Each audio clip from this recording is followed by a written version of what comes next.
Acá con nosotros en Decisión 2020, los queridos amigos Waldy Taveras y Eric Dorrejo, quienes han apartado un espacio de su agenda de este domingo para acompañarnos y para darnos sus perspectivas en una jornada como la de hoy, una jornada que escuchaba a nuestro compañero Miguel Guerrero más temprano que decía, no son elecciones extraordinarias, así las ha calificado la Junta Central Electoral, pero decía el amigo y compañero que no se podían calificar de extraordinarias porque para que fuera así ha tenido que pasar por un proceso de ley. Vamos a arrancar con Waldy Taveras, abogado municipalista y exregidor, para que nos comente su perspectiva sobre cómo se ha desarrollado el proceso y sobre, en particular, este detallito que me parece interesante. Waldy, bienvenido. Gracias. Mire, a las 12 del día de hoy, para mí las votaciones se dan, por lo menos en la capital, que es donde he caminado, dentro del rango que es normal para una elección municipal.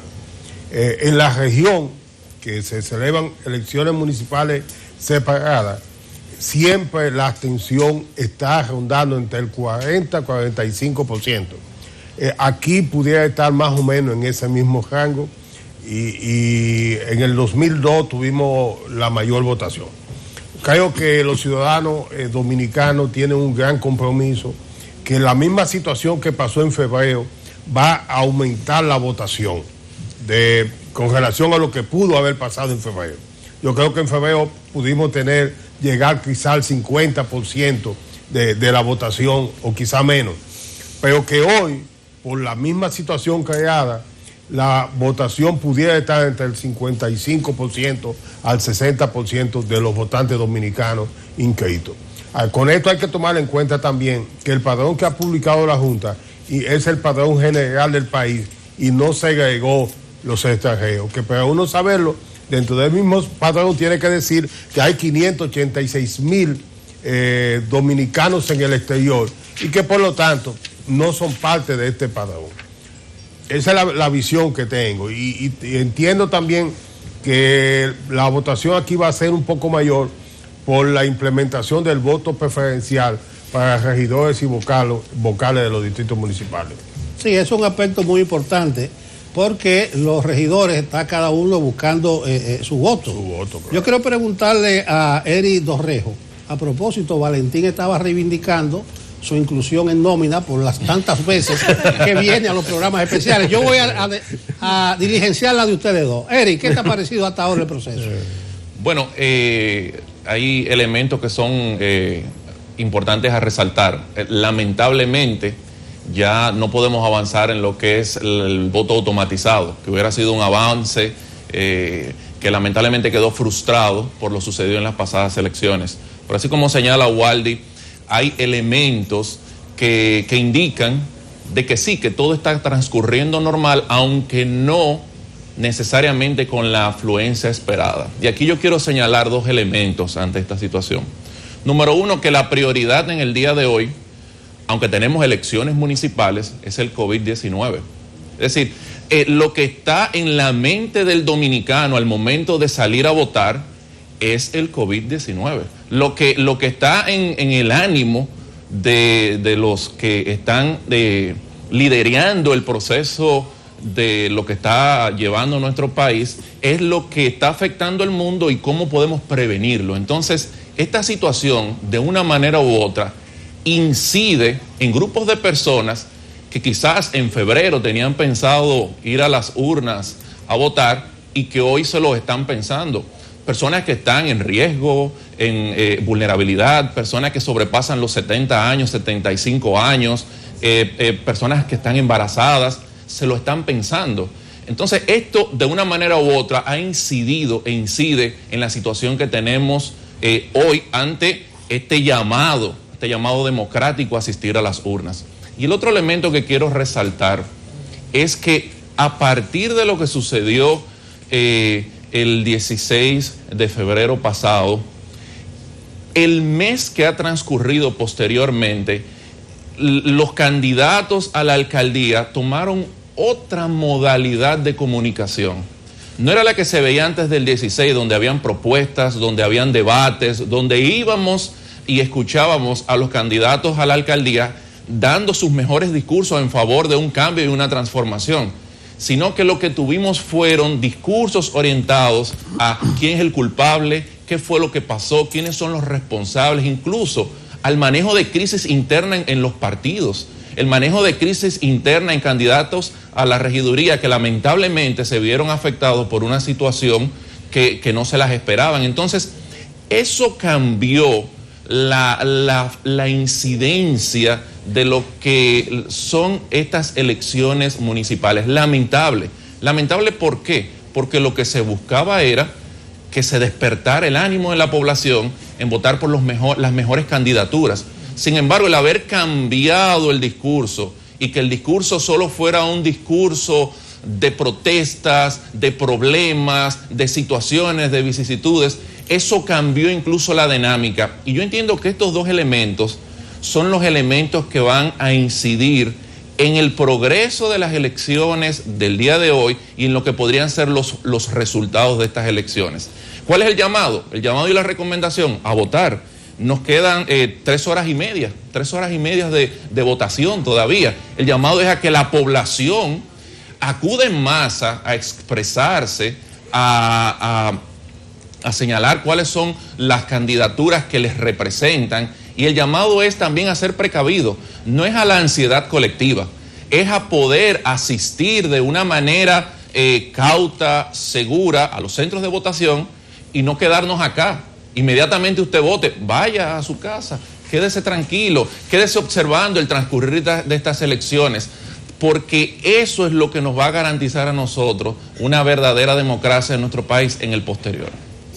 Miren, yo quiero aprovechar que decía Eric en su parte inicial el análisis sobre cómo el coronavirus va a afectar. Eso va a afectar el proceso de hoy. Eso uno no tiene que tener una bola de cristal. Y no podríamos hacer después algún análisis de que en qué medida afectó o no el proceso, pero de que va a afectar, va a afectar. Esta es una información que llegó a nuestra sala de redacción, y es que a raíz de la suspensión de las operaciones y desembarco de cruceros en los puertos del país, por el coronavirus, en este caso la Autoridad Portuaria Dominicana trasladó a diferentes aeropuertos a los pasajeros de los barcos de crucero que ya estaban en el puerto de La Romana al momento de la suspensión.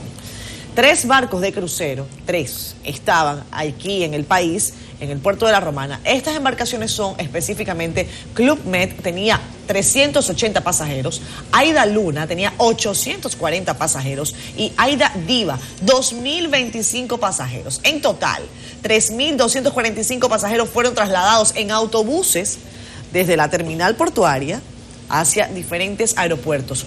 No especifican, en este caso debidamente custodiados, dice la autoridad portuaria, que esos autobuses estaban debidamente custodiados, salvaguardando además la integridad física de esas personas, sin permitirle circulación fuera del barco, ni tampoco tener contacto con ningún ciudadano, excepto el personal calificado y los supervisores del operativo. Repetimos, esto es una noticia que nos llega a través de la Autoridad Portuaria de la República Dominicana. A esta hora, sin eso. Así es que están haciendo la mayoría de países, con la única diferencia, por ejemplo, en Estados Unidos, a esos barcos de crucero, lo llevan a un puerto no comercial. Por ejemplo, si están en Florida, sí, lo llevan, no sé a qué puerto, pero que no sea comercial y que no afecte la actividad de los cruceristas. Pero ahí está, habrá que ver cuál es la mecánica del funcionamiento, sí, porque equivale a tomar un vuelo en este país que no estaba previsto, pero ni modo, esos son de los inconvenientes. Coordinaciones logísticas que tendrán que hacer y que entendemos es parte. Hay mucho constreñimiento y habrá más a partir de mañana,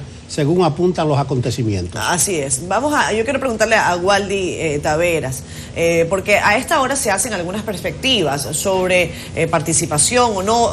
Me parece también por redes sociales algo justo, que es que comparar este proceso con otros tal vez estaría fuera de contexto. Tenemos 2 situaciones importantes. Esto es un proceso al que se llamó, aunque no se pueda llamar extraordinaria, al que se llamó de manera extraordinaria, en ese caso, y el asunto del coronavirus.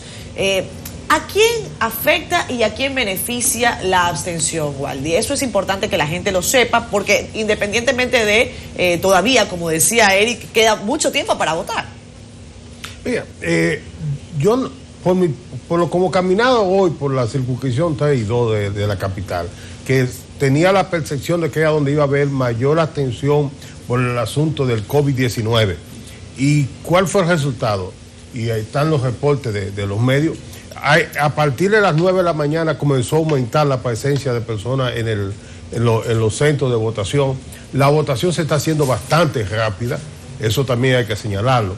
La abstención, para mí, afecta a todo el mundo en partes iguales, porque ya no se trata de una abstención inducida, que ese es un tipo de abstención. Ahora tenemos una abstención que puede producir sobre la base del temor de la gente de estar expuesto a una posible contaminación, aunque también hay que tomar en cuenta lo siguiente. Ya muchas personas han entendido lo que han explicado los médicos dominicanos que manejan este caso, el doctor Valcárcel y otros médicos. Dicen, mira, es que el COVID-19 lo que tiene es estas son las formas de contaminación. Independientemente de eso que ha causado en la clase media que va al supermercado y lo abarrota, eso no está pasando en otra zona del país, ni está pasando en otras circunscripciones de la propia capital, que hay otra connotación social y económica. Para mí no va a afectar tanto la abstención. El que no tiene como llenar un carrito no puede hacer una fila. No lo puede hacer, pero la abstención va a estar en el mismo rango que pueden estar la abstención en todos los países de la región cuando son elecciones municipales solas. Y para mí, como dije anteriormente, estas van a ser un poquito mayor, claro, de la media, como resultado del proceso que se produce a partir de febrero, que incluye un ejercicio ciudadano de un sector de la ciudadanía que normalmente no va ni participa en esos votos, sino que se va a una playa, es porque es una clase media alta, pero ya ellos protestaron frente a la Junta, y esa juventud es la que yo vi hasta las 12 y pico que salía hacia acá al canal, que estaba en la fila votando, y en una parte de esos conceptos electorales estaban como observadores. Mira, a mí me parece muy bien que la Junta Central Electoral además haya utilizado, me parece que en eso la campaña de comunicación ha sido muy positiva, que es un hashtag o una etiqueta Deito Challenge. El Deito Challenge es, usted va, ejerce su derecho, agarra su dedo, bueno, en eso ya se le borró, pero usted agarra y se toma su foto, Deito Challenge, ya yo voté, y reporta tu voto. Es una etiqueta que se está utilizando mucho y que es tendencia en la República Dominicana. La influencia de las redes sociales en procesos electorales como el que vemos hoy también es algo para ponderar, y cómo esto puede motivar o desmotivar a la ciudadanía a que vaya a las urnas. Catherine, yo quisiera escuchar la opinión de Eric sobre el mismo tema de la abstención y su posible incidencia de estos acontecimientos. ¿A quién beneficia y a quién perjudica? Bueno, ¿a quién beneficia? Yo quisiera iniciar porque a esos que beneficia, o más bien a esos que no les afecta de una mayor manera, eso a lo que es el denominado voto duro. Es decir, a los partidos mayoritarios que tienen una capacidad de gestión de poder llevar a sus votantes a acudir a las urnas, de que ya los tienen identificados, como han señalado de varios partidos, porque ya conocen cuál es la dinámica para que ellos se acerquen. Este voto duro es un voto que está cautivo. Ahora, a diferencia quizás de lo que plantea Waldy, a mí me parece que hay un voto que no es el que está o afiliado a un partido político o que no necesariamente es el voto que está identificado como que vota por alguna organización, y es un voto que ante los elementos que hemos señalado podría sentirse un tanto ansioso, un tanto frustrado en poder asistir a esa votación. Según los datos que nos da la propia Junta, sabemos que entre 18 y 30 años hay un 40% de votantes. Sabemos que esto es un porcentaje de la votación, de la población que se ha manifestado, que ha dicho que se necesita incidir en los procesos en este momento. Sin embargo, lo que ha sucedido y la ansiedad colectiva llama a ubicar a dos grupos de personas, aquellos que están en ese pánico y aquellos que están de manera indiferente. Y aquellos que están en el pánico, lamentablemente, por eso insistimos en la necesidad de que se vote, de que usted ir a un recinto y usted invertir 15, 20 minutos, que es el proceso más o menos que está tomando para votar, eso no le va a producir a usted tanto mal que como se pasó varias horas quizás en un supermercado buscando alimentación para este fin de semana o para los próximos días. Entonces, ese voto, que no es el voto que está cautivado, es el voto donde todavía hay que insistir en este tiempo que queda, que todavía queda el tiempo ya señalado, para que se pueda, para que pueda asistir. Y evidentemente, no solamente son las zonas urbanas, porque aquí tenemos en términos urbanísticos, podemos señalar, tenemos dos grandes bloques. No tanto diferenciados por los que eran esos 18 municipios que eran parte del voto automatizado, sino estas zonas que son urbanas, más consolidadas, a diferencia de las zonas rurales. Aquí hay una diferencia entre el tipo de individuos también y el tipo de prioridades y el tipo de información y el tipo de capacidad de reacción que tiene.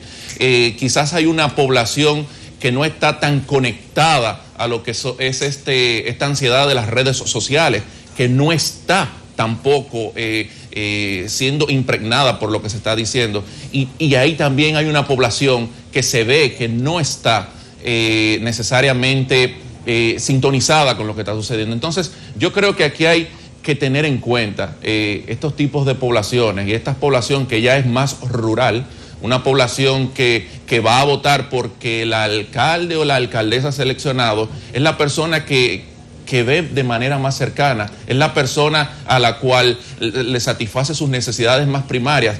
Esta población, me imagino que habrá una votación normal dentro de los parámetros que se han señalado. Miren, a continuación voy a informarles de una denuncia a la que es bueno que Valentín Medrano, que está todavía acá con nosotros, me diga cómo es que se procede entonces. Un usuario anónimo envía esta imagen a nuestra red social. Denuncian que se está efectuando compra de cédulas en diferentes recintos electorales del, en este caso el municipio Las Guaranas, en la provincia de Duarte. En esa imagen se observa a un ciudadano con gran cantidad de dinero en efectivo, 100 pesos efectivo, intercambiando con otras personas, en este caso frente a un colegio electoral. Esa acción constituye o no violación a la ley 3318 de partidos, agrupaciones y movimientos políticos. El denunciante identificó al sujeto. Denuncia al sujeto, tiene nombre y apellido, se llama Julio Taveras, del partido Fuerza del Pueblo, es el que está haciendo esto. Valentín, ¿qué se debe hacer con esto para procesarlo? Espérate un segundo, Valentín. O sea, no sé de cuándo es la imagen, puede ser de hoy, puede ser después. Exacto. Hay una parte interesada porque denuncia a uno de los actores. Hay que tener cuidado con eso. Dime, exactamente, Valentín. Ahí es que vamos. El derecho es dudarlo todo. Es más, la ciencia, en términos generales, es dudarlo todo, parte de una duda. El conocimiento que tú tienes es de un presunto acontecimiento que define en la conducta de la persona que participan un tipo penal. En este caso, un tipo penal de índole electoral, ¿verdad? Pero como dijo don Nelson, tú tienes que ponerlo todo en duda. Todo absolutamente en duda. Primero, pensar que eso se hizo intencionalmente y que es un fake news, que fue un montaje. Eso tú tienes que pensarlo, porque lo único que tú puedes hacer con eso es iniciar una investigación. La investigación tiene que establecer, dejar como elementos recogibles, retenibles, los elementos indiciarios que indiquen, primero, la ocurrencia del tipo penal electoral y segundo, las personas que participan en el tipo penal electoral. ¿Quién inicia la investigación y cómo? Bueno, la policía. Ajá. Porque eso es lo que decíamos anteriormente. Esa foto, en vez de enviarla acá, tienen que llevarla a la policía.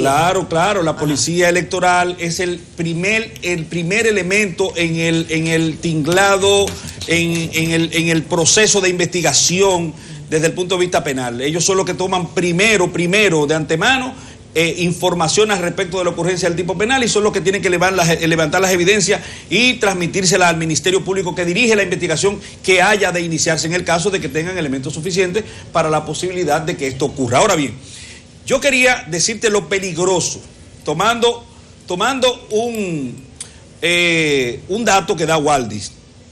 Waldis te da un dato, no sé si él dijo 500 y tantos miles de personas que cumplieron años desde febrero hasta el día de hoy. No, que están son en el padrón de exterior del país.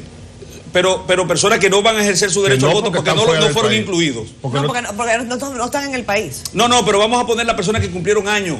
Porque recuérdate que el padrón anterior se cerró a febrero 15. Correcto. Pero entre febrero 15 y marzo 15 o marzo 16, perdón, muchas personas cumplieron años y no fueron incorporadas al padrón. No fueron. Entonces, si nosotros hacemos ese ejercicio de lo que te decía a ti, de la interpretación extensiva de la norma, sí, de repente nosotros tenemos un tipo penal, si acudimos a lo que dijo Waldi, del artículo 285, numeral 4, impedirle a la persona votar por la razón que fuera, tenemos un tipo penal colectivo. De repente la Junta, el gobierno, todos nosotros somos responsables de un tipo penal que se produjo porque se le impidió votar a personas que tenían el legítimo derecho de hacerlo. Entonces, por eso... Pero esa persona tuvo que haber ejercido su... Por eso, Catherine, que te decía que las analogías y las interpretaciones extensivas para crear delitos colectivos tienen que ser repensadas. Nosotros tenemos una prohibición desde el punto de vista tácito en la norma, en el artículo 25 del Código Procesal Penal. Por eso es que nosotros no podemos acudir a ese tipo de interpretación, porque lamentablemente hacemos un ejercicio pobre a las garantías de derecho del debido proceso establecido por la Constitución de la República y la tutela judicial efectiva. Pero nosotros en febrero decíamos que la Junta había usado una terminología y una figura que no existe en la ley, que es la suspensión. Si es suspensión, se mantienen los mismos candidatos que no han podido cambiar, las mismas alianzas y el mismo padrón. Si se produce la anulación, entonces sí, esos ciudadanos podían ir y reclamarlo. Correcto. Ahora, yo creo igual que tú. Eso habría que ponerlo en manos de un juez de amparo, en el sentido siguiente. ¿Podía la Junta asumir una figura inexistente en la ley? No podía. ¿Puede esa figura inexistente afectar mis derechos fundamentales? No debía. Entonces, frente a todo eso, es que nosotros estamos en una situación de excepción. Claro. Por ejemplo, cuando tú analizabas lo de la Procuraduría Especializada Electoral, es una excepción. Yo aquí te oí y decía, pero es una excepción. Claro. Una excepción que no lo ha pronunciado nadie. Porque lo lógico era que la Junta fue al Tribunal Electoral y le dijera, mía, pronúnciame una situación de excepción. Una anulación de la norma, de conformidad con la normativa procesal electoral. Pero aquí, cuando tú, la Procuradora Electoral es quizás una de las miembros del Ministerio Público que más afecto tú y yo tenemos. Claro que sí. Y personas que la valoramos con todas las grandes cualidades. Claro que sí. Un ícono del Ministerio Público. Exacto. Un ejemplo. Un ejemplo de Gisela Cueto. Sí, eso es así. Ahora, ha tenido Gisela Cueto tiempo de conformar su equipo en 3 días. No. Ahí hay infracciones que tienen un tiempo límite y ella ha entrado dentro de ese tiempo. Ella lo único que podrá hacer es algo de alguna medida hoy, porque cuando comenzó a trabajar fue antes de ayer. Sí, ella dijo que se tenía que madrugar, que ella lo hacía, que hasta el...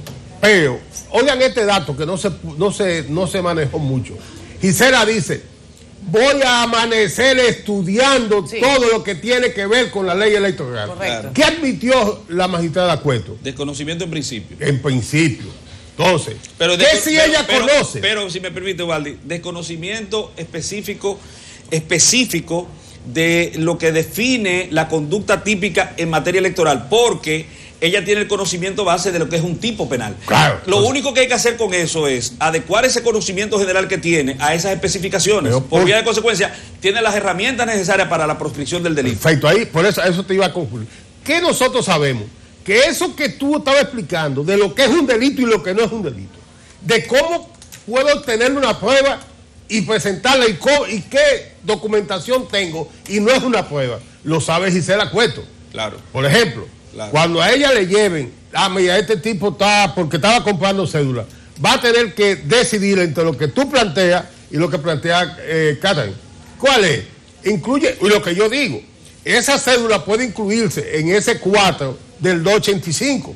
Fíjate, 3 posiciones distintas a las que al final le corresponde a ella como Ministerio Público encauzarla. Yo creo y confío que para mayo Gisela Cueto podrá tener una procuraduría, porque no es la que le imponga Jean Alain en Cotuí o en San Pedro o en Santiago. Ella tendrá la facultad de escogerlo y tiene una ventaja. Todos los ministerios públicos del país respetan a Gisela y Gisela lo conoce a todos. Han pasado por sus manos en la escuela del Ministerio Público y esas son condiciones que es muy difícil uno lo pueda establecer pero yo quiero, si no conoce esos datos de Yo allá. quiero decir lo siguiente, si me permite, por conocimiento de causa. No hay la más mínima intención de imposición y todo el que conoce a Gisela Cueto sabe que es inimponible. Entonces, no hay esa actitud. Yo digo que el asunto del coronavirus no pudo haber sido, y me excusan porque las cosas son, vamos a decir que si no es un asunto de laboratorio creado, como se ha especulado, como se ha dicho, si es un asunto de Dios, vamos a decirlo así, pues no tiene tiempo. El tiempo que venga es el... Pero nunca pudo haber sido más inapropiado el acontecimiento. De coincidir con unas elecciones frustradas en la República Dominicana, donde todo está en descreimiento, todo se descree, todo se descree. Entonces, no importa lo que se haga o lo que no se haga, acción e inacción implica un tipo necesariamente cuestionable. Y va a haber posiciones encontradas al respecto y fake news y todas las cosas que estamos viviendo. Nunca fue una enfermedad, yo creo, tan marcadamente inadecuada desde el punto de vista temporal. Y además va a servir de excusa para muchas cosas. El que pierde por lo menos va a tener esa opción de decir que perdió por el COVID, ¿cómo usted le dice? El COVID-19. El COVID-19 y decir, bueno, la gente mía no salió a votar por el COVID-19. Entonces esa es la excusa. Por lo menos eso es lo único salvable de la situación en la que nos encontramos desde el punto de vista electoral y desde el punto de vista de esta pandemia que nos azota, que nos afecta al orbe terráqueo. Y afortunadamente la República Dominicana todavía puede mostrar números, si son creíbles, que están dentro de lo manejable.